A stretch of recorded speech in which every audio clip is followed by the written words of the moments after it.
of the world, the Indian Navy conducted the International Fleet Review at Visakhapatnam in February 2016. 50 navies of the world, including the ASEAN navies, came together to build bridges of friendship. And the underlying theme at the Fleet Review was that we may be separated by geography, but we are certainly united through oceans. Speaking at the International Fleet Review, the Honorable Prime Minister of India articulated his vision for the Indian Ocean as SAGAR, which means the ocean, and the acronym stands for Security and Growth for All in the region. The waters of the Indo-Pacific region have emerged as global economic highways. Another unique feature of the Indian Ocean is that nearly 80% of the oil and trade that emanates in the Indian Ocean region is extra-regional in nature. This implies that if there is any impediment on the free flow of oil or trade, it would have a detrimental impact not just on the economies of the region, but global economies as well. Safety, security, and stability on the waters of the Indo-Pacific region is therefore of paramount importance, and it is the responsibility of the navies to ensure the security of the global commons. Networking among navies and maritime partnerships between India and ASEAN therefore need to be strengthened in the coming years. India and ASEAN are maritime neighbors who have extended their hand of friendship across the seas. And in the coming years, I am sure that they will partner together to harness the blue economy. I would like to term this as partnership for prosperity in the maritime domain. In conclusion, I would like to highlight three major takeaways.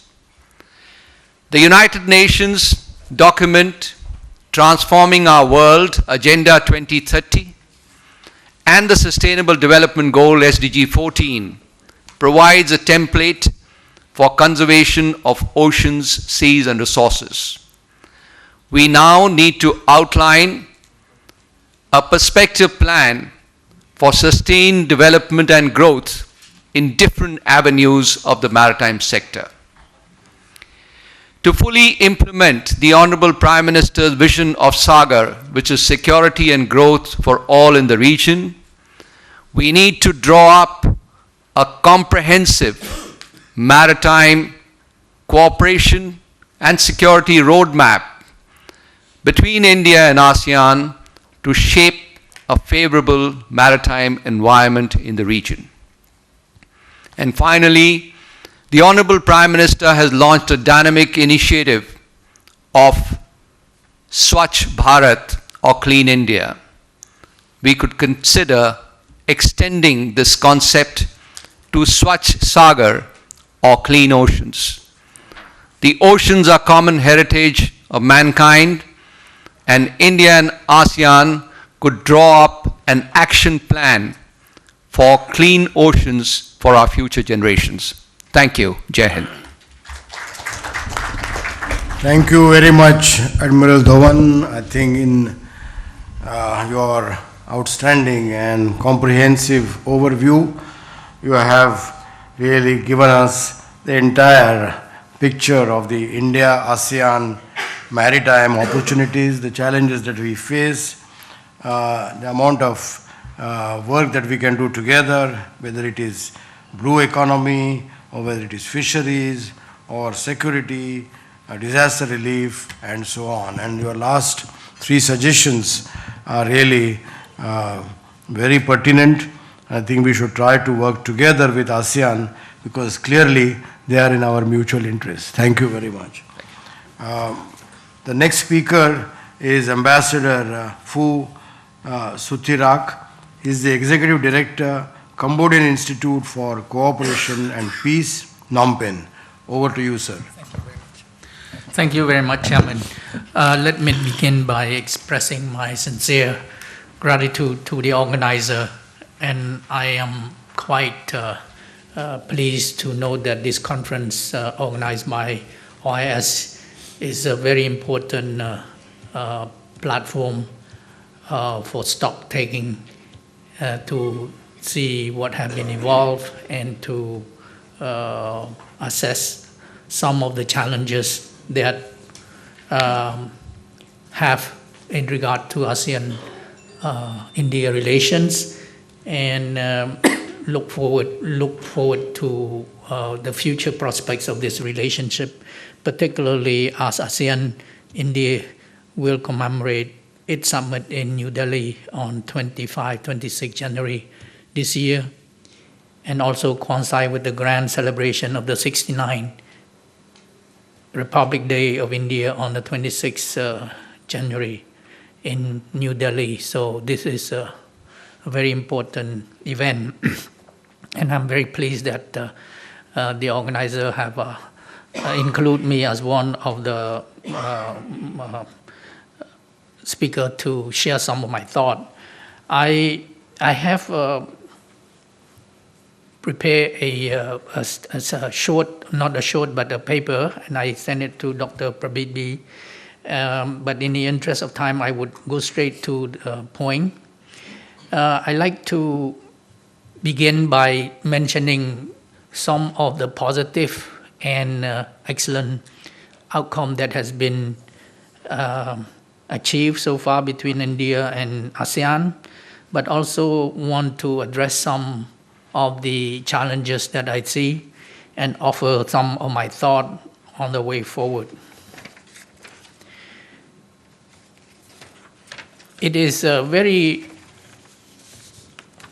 noteworthy to mention that in the such a short span of time, India-ASEAN relationship have evolved from sectorial dialogue in 1992 to full dialogue partnership in 1995, and further elevated to strategic partnership in 2012. And 2017 was a milestone year in which ASEAN-India relation commemorate its 25-year of enduring dialogue partnership, 15 year of summit level interaction, and 5 year of strategic partnership. During that milestone year, there has been many celebrations, and it's also coincide with the ASEAN at 50 commemorations. If you do a quick review on Chairman's statement of the 15th ASEAN-Indian Summit in Manila, Philippines on 14 November 2017, you would find that ASEAN leaders have been pleased with the good progress and concrete outcome which has been achieved in ASEAN-India cooperation, especially in the implementations of the 2016-2020 Plan of Actions. ASEAN highly appreciate India Act East policy and accord great importance to the strategic partnership with India in line with the historical and cultural linkages, friendships, and shared vision toward issues related to regional peace, security, progress, and prosperity.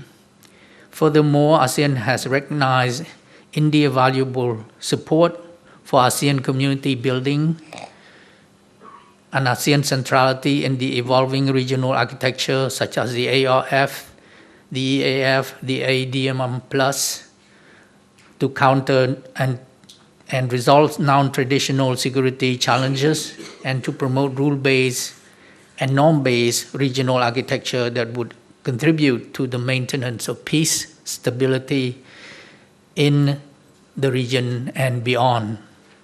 It is also commendable to note that at present time, India have maintained 30 sectorial dialogue mechanisms, 7 ministerial level interaction with ASEAN covering a wide-ranging aspects such as external affairs, defense, connectivity, commerce, telecommunications, agriculture, energy, environmental issues, tourism, and other non-traditional issues.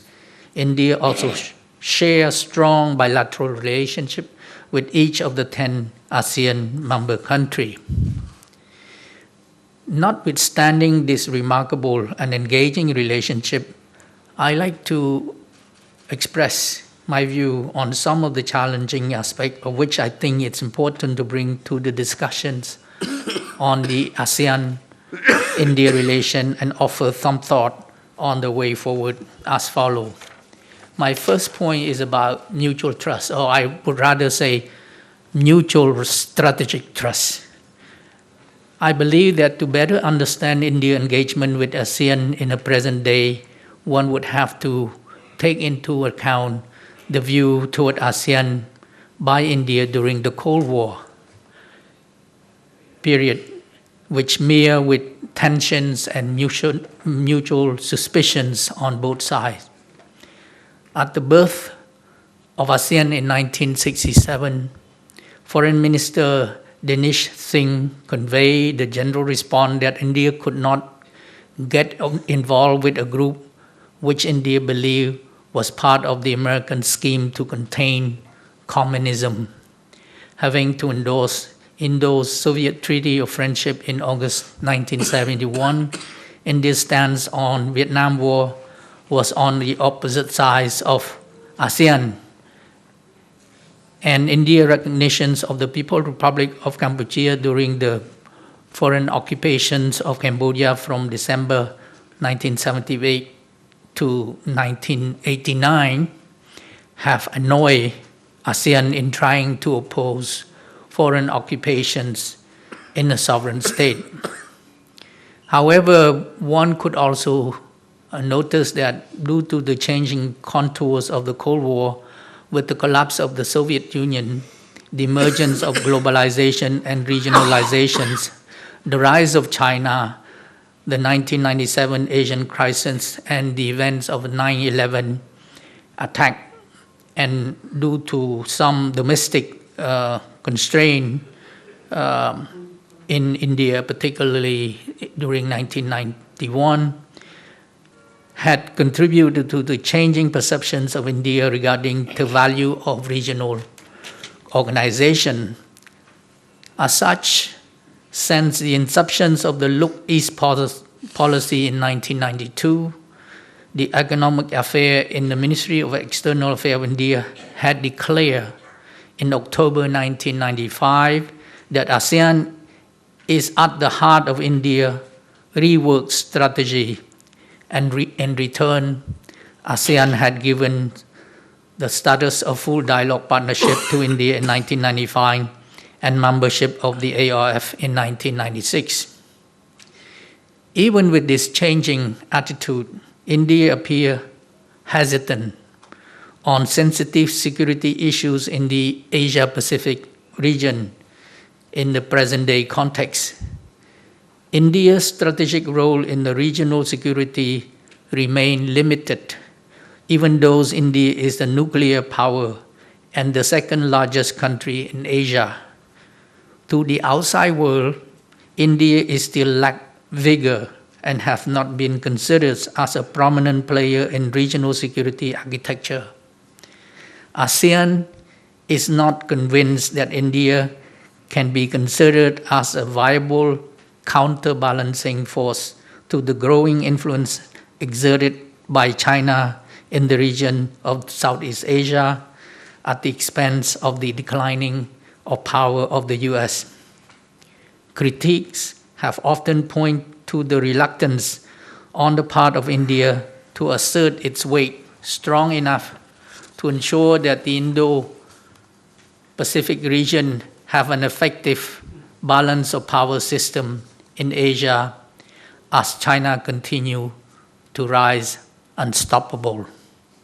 Therefore, the issues of mutual trust should not be taken lightly and have to be nurtured continuously to avoid the relapse of the so-called Cold War mentality.